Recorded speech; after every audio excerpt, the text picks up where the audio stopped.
Ich bin ein amerikanischer Dichter und wie die meisten Amerikaner sprechen ich nur eine Sprache. Als ich gefragt wurde, ob ich in Wien aus meinen Arbeiten lesen könne, war meine erste Reaktion das Austria und der Rest der Welt ganz sicher keinen neuen Kulturimport aus Amerika braucht, nach dazu in englischer Sprache, trainiert sie hier an I'm So Bored with the USA von The Clash. Deshalb habe ich mich entschlossen, meine Lesung auf Deutsch zu beginnen. Eine Sprache, die ich eigentlich nicht spreche und in der ich auch noch nie geschrieben habe. Es ist sehr wahrscheinlich, dass Sie kein Wort verstehen, obwohl ich in Ihrer Sprache spreche. Wir sind also Kind, weder Sie noch ich verstehen wirklich, worum es geht. Das Einzige, was uns bliebet, ist dem Klang der Wörter zu folgen und nicht ihrer Bedeutung. Unsere Beziehung zur Sprache ist plötzlich anders. Wir sind auf einmal in der Lage, dem Alltäglichen eine neue Gestalt zu geben, und zwar in der Sprache des Alltags. Seit Jahren habe ich auf eine Situation wie die, in der wir uns gerade befinden, hingearbeitet. Sprache existiert nur als Form und ist trotzdem konkret. So wie die Sprache selbst, da ist das, was ich gerade sage, wohl Bedeutung und doch bedeutungslos. Der Raum ist angefüllt mit Klang, der als Sprache posiert. Ich kann nun die Gesamtlesung auf Deutsch fortsetzen, aber Sie wissen, worauf ich hinaus will, selbst dann, wann ich nun in meiner eigenen Sprache, also auf Englisch, weitermache. Es gehet mir die Anerhörung an einen utopischen Zustand anliegt dem, in dem wir uns gerade befinden, aus einem Zustand vorsätzlicher Ignoranz. Thank you for coming tonight, and thank you, Boris, for having me, and Raisha, it's great to be here with you. I'll be reading from a work in progress tonight that's entitled 7 American Deaths and Disasters.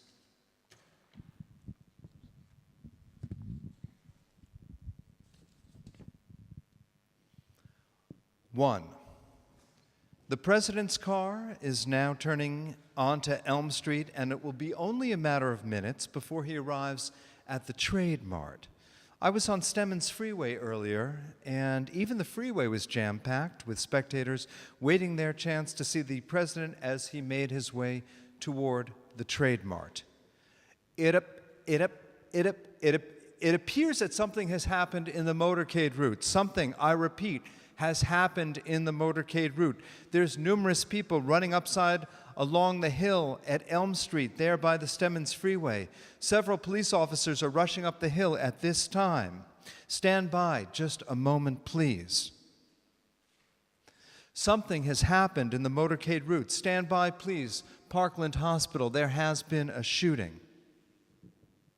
Parkland Hospital has been advised to stand by for a severe gunshot wound. I repeat, a shooting in the motorcade in the downtown area. Parkland Hospital has been advised to stand by for a severe gunshot wound. The president's car is now going past me. The limousine is now traveling at a very high rate of speed. Secret Service men are standing up in the limousine. They are armed with submachine guns. It appears as though someone in the limousine might have been hit by the gunfire. The presidential car is coming up now. We know it's the president's car. You can see Mrs. Kennedy's pink suit. There's a Secret Service man spread-eagled over the top of the car. We understand that Governor and Mrs. Connolly are in the car with the president and Mrs. Kennedy. We can't see who's been hit, if anyone's been hit, but apparently there is something wrong here. Something is terribly wrong. I'm behind the motorcade now. It looks as though they're going to Parkland Hospital. They're on the road to Parkland at this time. Secret Service men are still spread-eagled over the car. President and Mrs. Kennedy, as we understand, and Governor and Mrs. Connolly. At this point, it looks as though it could have been 1 or 2 or even all of the people within the car. They may have been victims. They may have been struck by shots. We don't know.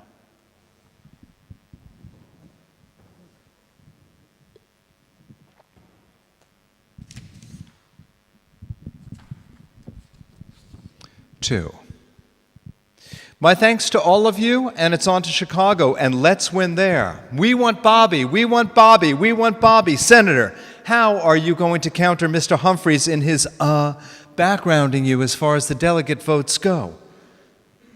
Senator Kennedy has been shot. Is that possible? Is that possible? It could. Is it possible, ladies and gentlemen?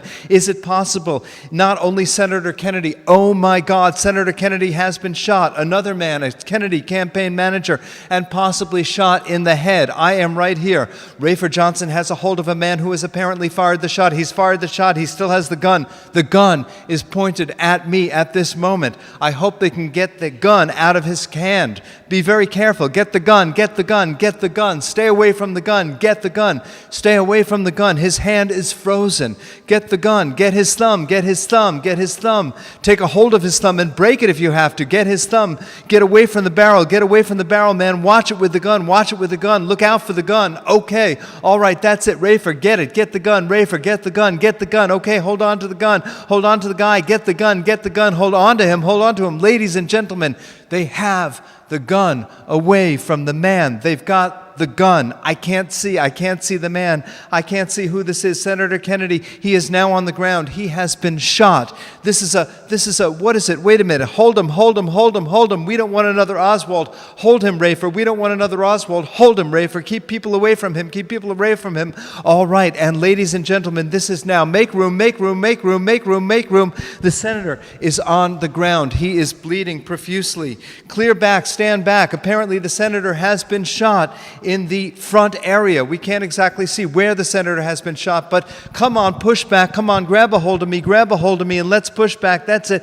Come on, hold on to my arms. Get back, pull back. All right, the senator, the ambulance has been called. Hold back, let's pull back. The ambulance, bring the ambulance in this entrance. And this is a terrible thing. It's reminiscent of the valley the other day when the senator was out there and somebody hit him in the head with the neck and the rock, and people couldn't see it at the time, but it's a fact. Keep room. Ethel Kennedy is standing by. She is calm. She's raising her hand high to motion people back. She's attempting to get calm. A woman with a tremendous amount of presence, It's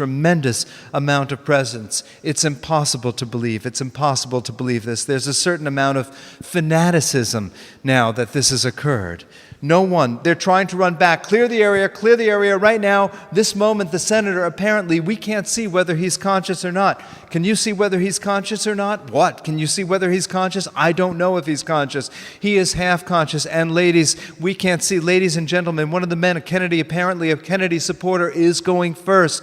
Out. Come on, out. Is there some way to close the doors? Is there any doors there? Get out through the exit. Let's go. Out we go. Unbelievable situation.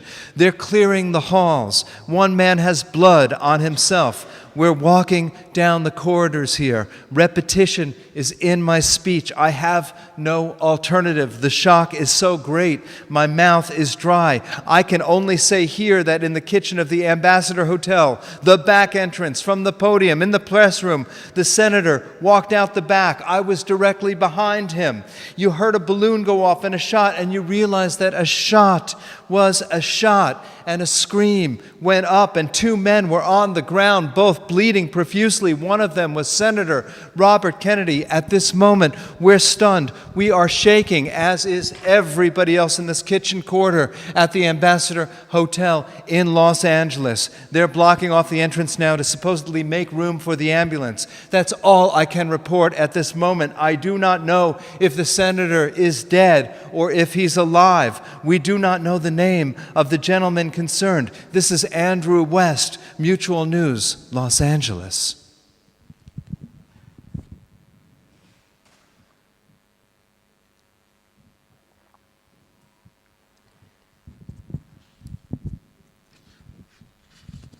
Three. This is a special report from Channel 4 News. Good morning. The Space Shuttle Challenger is just a few seconds away from blasting off at the Kennedy Space Center near Cape Canaveral, Florida. Challenger finally getting to leave the Kennedy Space Center. Its launch delayed a couple of times because of weather and mechanical problems. T 15 seconds. That's the voice of Launch Controller Hugh Harris of NASA. 10, 9, 8, 7, 6, we have main engines starting. 4, 3, 2, 1, liftoff, solid booster rockets kicking in. And the liftoff of the 25th Space Shuttle mission has cleared the tower. Challenger going into a roll. That's planned. Watch it spiral away from pad 39B. The first launch at 39B since the old Apollo days and the Skylab missions. It's chilly in Florida. Icicles formed on the pad overnight. NASA engineers were convinced that they might have broken off during the launch and have affected the fragile heat protection tiles which protect the shuttle on its way back during entry. We'll travel down to 65% shortly. I don't know what the effect might be. The astronauts might take a look later on during the mission. Engines at 65%, 3 engines running normally, 3 good fuel cells, 3 good APUs. APUs are the auxiliary power units. 257 feet per second, altitude 4.3 nautical miles, downrange distance 3 nautical miles. It's amazing to hear how quickly the Space Shuttle Challenger moves. It's already more than 4 miles downwind, as we just heard. Challenger throttling up, the engine's now at 104%. Challenger go with throttle up. The shuttle mission will launch. My God, there's been an explosion! Velocity 2,900 feet per second. Altitude 9 nautical miles. Downrange distance 7 nautical miles. This is not standard. This is not something that's planned, of course. I can see a solid booster rocket has broken away from the shuttle Challenger. I can't see the shuttle itself. I don't know if it's able to continue on just one rocket booster, if it's able to jettison that rocket booster, if it'll be able to return to the Kennedy Space Center. Perhaps the shuttle engines aren't enough to power the shuttle back down. They'll have to shut down. We are looking very carefully at the situation. Obviously, a major malfunction. I hope they were able to survive. I hope the astronauts were able to survive. We have absolutely no sign at all of the shuttle itself. All we saw was one explosion about a minute into it, and we saw the solid booster rocket drop off. Now, here's something coming down. I don't know what it is. I don't think it's the shuttle. But I believe that's a piece of debris that's coming back in. Earthbound, I don't know. It's too small for the shuttle itself. Pieces falling out of the sky in the Florida morning. It's about 20 till noon here in Florida. There are contingency plans for the shuttle when something does go wrong, when something goes terribly wrong. We have a word from the flight dynamics officer that the vehicle has exploded. The director confirms that. We are looking at checking with the recovery forces to see what can be done at this point. We heard from the launch control that the vehicle has exploded. That's the orbiter itself. The Space Challenger, Shuttle Challenger has exploded. Emergency procedures are in effect. We must assume that the crew is not alive. This is unheralded in the history of the space program. Ladies and gentlemen, I have covered space shuttle launches since the very first launch, before the first launch itself, going all the way back, and nothing like this has ever happened before. Of course, there was the Apollo fire on the ground at the Space Center, the Apollo 1 fire that killed 3 astronauts during a test run back in the 1960s, but the shuttle program itself, to this time, has been touched by any human problem.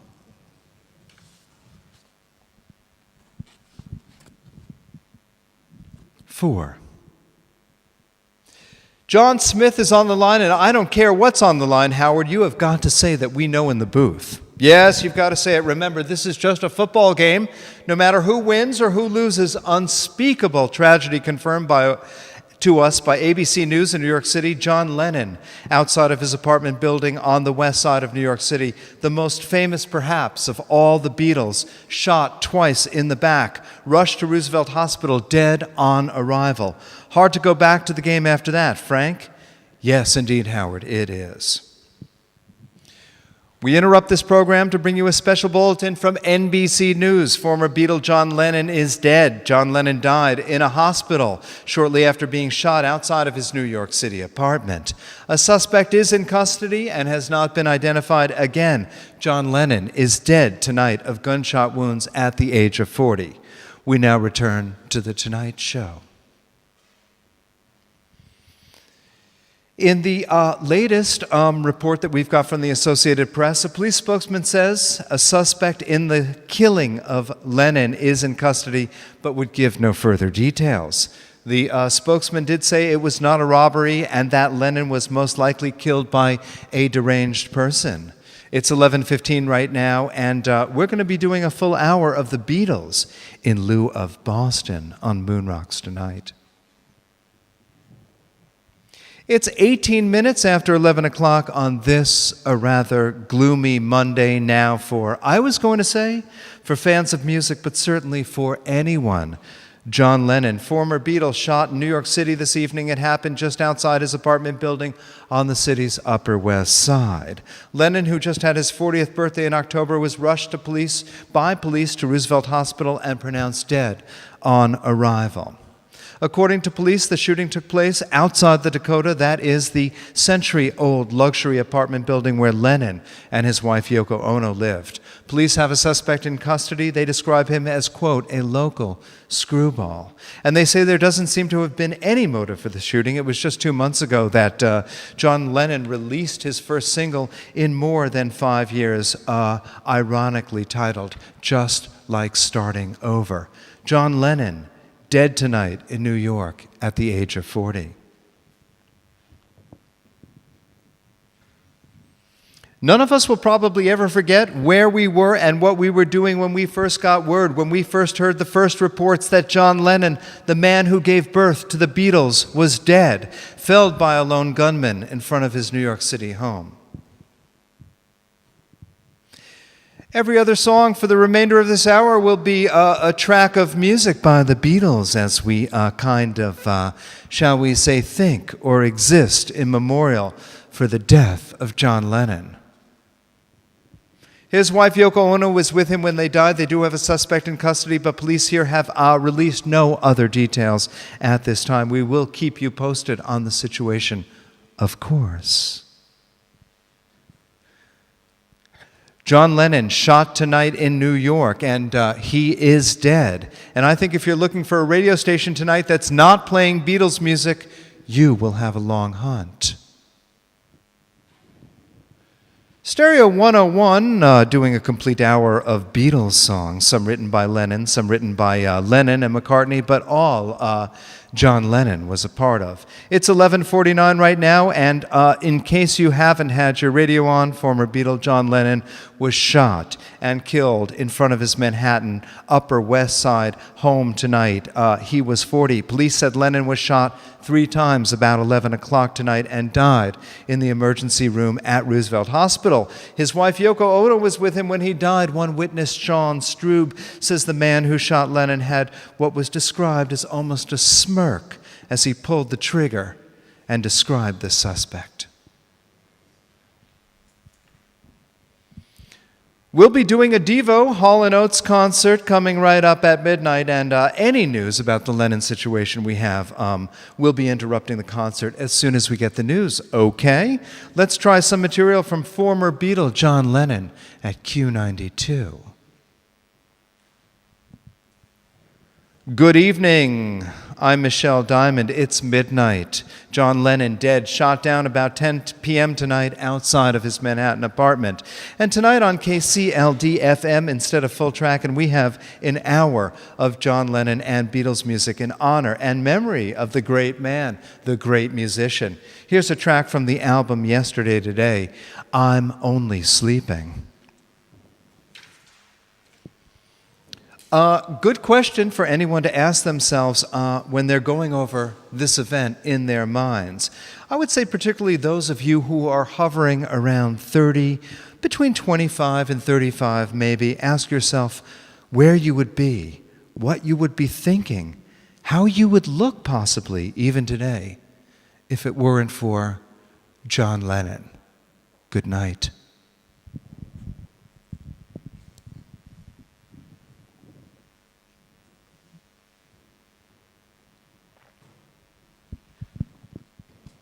Five. Jefferson County 911. Yes, hello, I'm a teacher at Columbine High School. There's a student here with a gun. He shot out a window. I believe one student, I don't know what's in my shoulder. Maybe it was just some glass that he threw or something. Okay, has anyone been injured, ma'am? Yes. Okay. And the school's in a panic. I'm in the library. I've got students under the table. Kids, heads down under the table. Kids are screaming. The teachers are, trying to take control of things. We need the police here right away. We're getting them. Can you please hurry? Who is the student, ma'am? I don't know who the student is. Okay. I saw a student outside. I was in the hall. Oh, dear God! I was on hall duty. I saw a gun. I said, what's going on out there? And the kid was following me. And he said it was a film production, probably a joke. And I said, well, I don't think that's a good idea. And I went walking out to see what was going on. And he pointed the gun straight at us and shot. And my God, the window went out. And the kid standing there with me, I think he got shot. Okay. But there's something in my shoulder. Okay, we've got help on the way, ma'am. Oh, God, stay on the line with me. Oh, God, kids, stay down. Do we know where he's at? I'm in the library. He's upstairs. He's right outside there. He's outside of the hall. He's in the hall. I'm sorry. Alarms are going off and things. There's smoke. My God, smoke is coming into this room. Okay. I've got kids under the table. I don't know what else is happening in the rest of the building. I don't know. I'm sure someone else is calling 911. Yes, ma'am. We have a lot of people calling 911. Okay, listen. I just want you to stay on the line with me. We need to know what's going on. Okay. I'm on the floor. Okay, you've got kids there? I've got every student in the library on the floor. You guys stay on the floor. Is there any way you can lock the doors? Smoke is coming in from under the doors. The gun is right outside that library door. I don't think I'm going to go to that door, okay? Okay. I've got 3 children. Okay, we've got it. I'm not going to that door. He just shot toward the door. I've got kids on the floor. I've got kids on the library floor. Okay. We have paramedics, and we have firemen, and we have police en route. Okay. Yes, I can't believe he's not out of bullets. He just keeps shooting and shooting and shooting. Okay. We have police officers on the scene, ma'am. Okay. Just try to keep the kids in the library calm. Is there any way you can block the door so no one can get in? Okay. Yes, I guess I can try to. But he's right outside the door. I'm afraid to go to the door. That's okay. And that's where he is. I'm afraid to go to the door. Okay. I told the kids to get on the floor. I told them to get under the table. All the children are on the floor, under the tables. They're under the tables. Okay. Just try to keep calm. I'm trying to keep calm. Nobody's saying another word. Okay, as long as we can keep everyone there as calm as we can. I hear yelling going on right now. We've got alarms going off now. There's alarms. The room is filled with smoke. Okay. Keep everyone low to the floor. Okay, yeah. Everybody stay on the floor. Under the tables. I don't know. Okay. I know. What that kid's got? He's outside that, and I was on hall duty. Oh God, he was like going, woohoo! I don't know who the student was. I didn't even know him. He was wearing black. He looked very large, a large male student, and he was out there shooting. It looked like he was shooting, and I said, what is it? And I said, what's going on out there? Well, it's probably a toy gun, probably a video production. You know, they do these videos. Well, I said, that's not a video. That's a gun. That's a real gun. I was out there. I was going to say no. I went, oh my God, that was really close. That just rattled me. Okay. Oh my God, I'm really frightened. He's opening the door. I think he's in the library. What's your name, ma'am? My name is Patty. Patty? He's yelling. He's in the library. Everybody get up right now. He's in the library. He's shooting everybody. Okay. Try to keep as many people down as you can.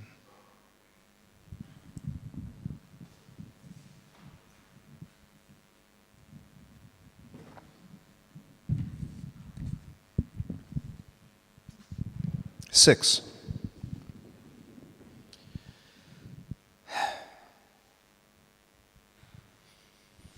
And who were there because they were working when this attack occurred described it as a war zone. One fire marshal, a man by the name of Mike Smith, says everyone was screaming, crying, running, cops, people, firefighters, everyone.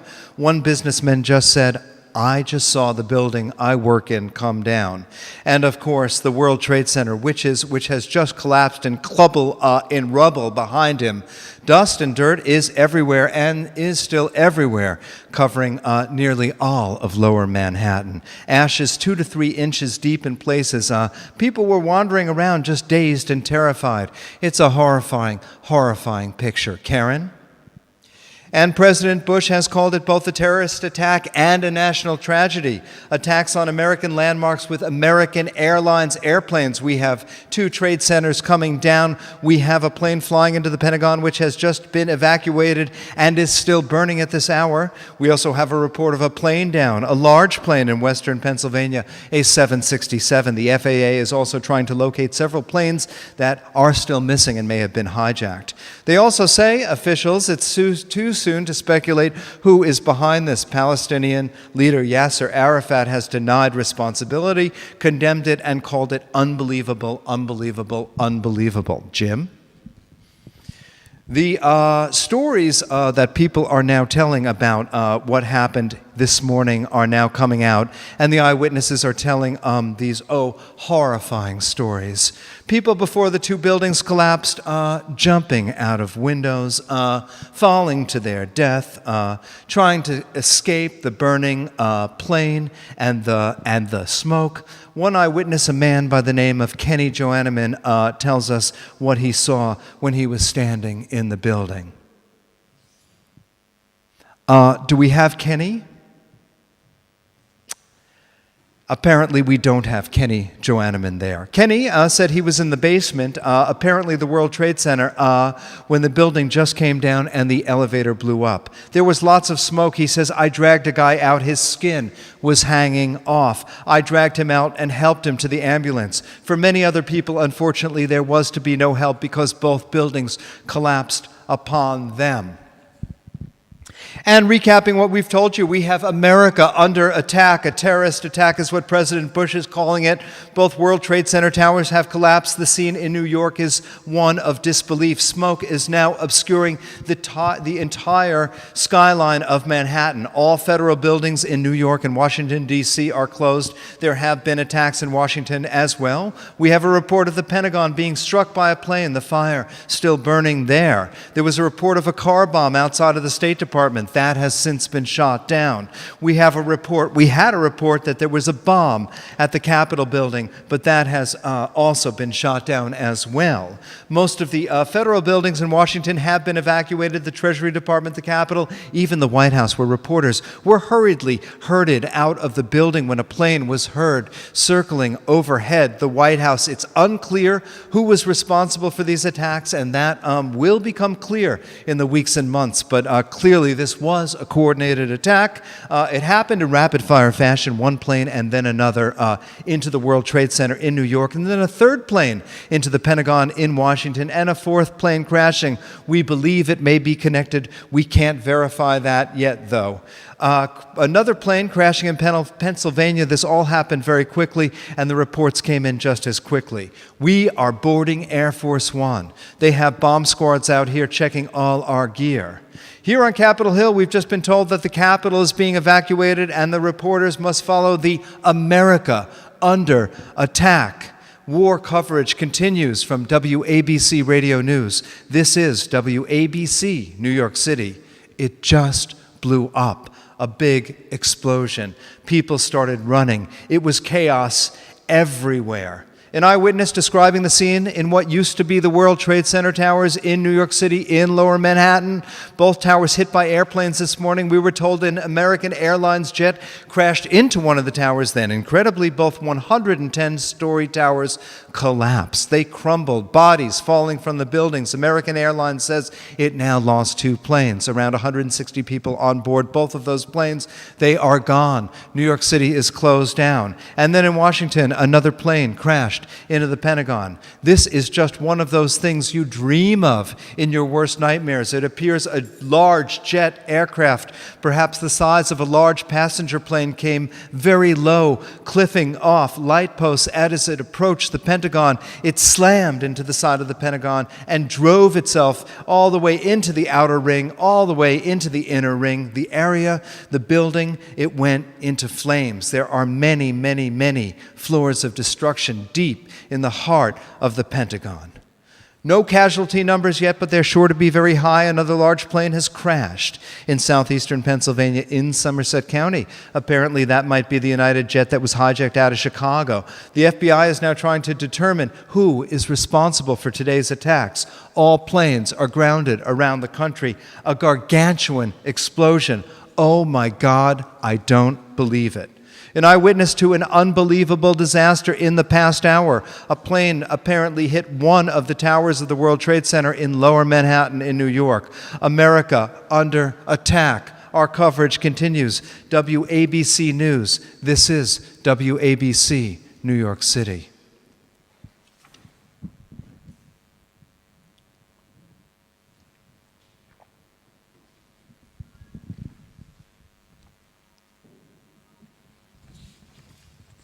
Seven. Wow, it's weird because I'm hearing this music and I'm seeing online this video of 3 Charlie's Angels running out a door, you know? Uh-oh, Jeff McKinney's running into the room. Jeff, what's up? Well, much talk today about Farrah Fawcett, certainly, but now there is news that Michael Jackson has been rushed to a hospital. I think it's in Los Angeles. I'm not sure. We're going to have a special news report coming up. We have a squawk box and intercom that links us to the newsroom back in New York. CBS Newsroom, and they just came on saying there's a special report coming up for Michael Jackson's physical condition, which apparently is dire at the moment. It's so interesting. Before we came on the air today, I hope that's not the case, but Jimmy and I were talking about how things happen in threes. We just lost Ed McMahon today. Then we lose Farrah Fawcett. Now we're hearing Jeff McKinney walking in telling us, look, I'm saying he's ill. I'm saying he's ill. I don't know how dire he is, but the indication is that he is quite ill. They're going to run a special report. They don't do that lightly, the folks back in New York. So we're going to do this in about 10 seconds here. We're going to get the latest on Michael Jackson. Boy, there's a lot of curiosity out there, yeah. CBS News special report. I'm Dan Raviv. About an hour after first word that pop star Michael Jackson suffered a heart attack in Los Angeles, it's now reported and reliably reported that he has died. The Los Angeles Times website says Michael Jackson, age 50, has died. He was in a coma when he was taken from an expensive rental home in Los Angeles. The website TMZ.com has also been reporting that Jackson has died. We go live to Los Angeles now. CBS News correspondent Steve Futterman. Well, Dan, if all this is correct, it's just a shock out here in Southern California and all around the world. The LA Times, as you said, saying that Michael Jackson was pronounced dead by doctors this afternoon after arriving at the hospital in a deep coma. The LA Times is quoting city and law enforcement sources. The LA Times is a very reliable newspaper. Obviously, the website TMZ, which also has been very reliable in the past, had earlier reported that Jackson had died. Now we have reports confirmed by Los Angeles County Fire Captain Steve Ruta that Jackson was not breathing when paramedics arrived at his home. All this began about 3 hours ago. That's when the first 911 call was made, exactly 3 hours ago. Paramedics came to the home. That's where Jackson was reportedly not breathing, taken to UCLA Medical Center, and now, as we've heard, both the Los Angeles Times and TMZ are reporting that Michael Jackson, the pop star, the legendary pop star known by millions of fans around the world, has died. That's CBS's Dave Browdy, and in case you've just tuned in, Michael Jackson at age 50 has died. He suffered a heart attack, an apparent heart attack in Los Angeles. Michael Jackson died, yes, on the same day that Farrah Fawcett died of cancer in Los Angeles at age 62. Let's turn to media critic and historian Robert Thompson of Syracuse University. Michael Jackson may have had, well, a tattered image at times, but when it comes to the music and the dancing, he gave pleasure to tens of millions of people. Robert? Well, not only pleasure, but I would put him right up there with Elvis Presley, Frank Sinatra, Bing Crosby, P.T. Barnum. I mean, this guy was far and away one of the greatest American entertainers that has ever lived in this country since the Pilgrims landed on Plymouth Rock. I mean, he was not called the king of pop for nothing. He was a superstar. I'll never forget when I watched the moonwalk on that Motown 25th anniversary show in 1982, and it literally made my jaw drop. Nobody had ever moved like that before. And what he did for MTV and the art of music videos, what he did for all kinds of performance styles in the 80s, he was really a superstar. Well, Robert, what about the image part of it? You know, there's a problem with his personal behavior. Does it take away from the way we'll remember Michael Jackson, the musician? Well, I think for at least 50 years, yes. As long as anybody's around that remembers the trials and the dangling the kid off the balcony and all of that kind of stuff, we'll never be able to separate those. However, 100 years from now, and I am convinced that we will still be listening to the Thriller album 100 years from now when nobody else is making all those kind of connections, I think his musical legacy will probably last a lot longer than his multiple peculiarities, but we shouldn't ignore them. I think this is really one of the great American stories of what celebrity can do to a human being. I mean, I think this guy became so famous, I think he became such a huge celebrity that he was isolated from the real world as most people know it. He was living on planet Michael, and he called it Neverland, of all things. And I think that's where everybody else's behavior, you know, might be to tell you to knock it off, and you'd make corrections. And I think he was forced to be living in this world of his. It's really like almost a Greek-like tragedy. Robert Thompson of Syracuse University, again, in case you're just joining us, Michael Jackson, pop music star, has died at the age of 50. This has been a CVS News Report, The Death of Michael Jackson. I'm Dan Raviv, CBS News. Thank you.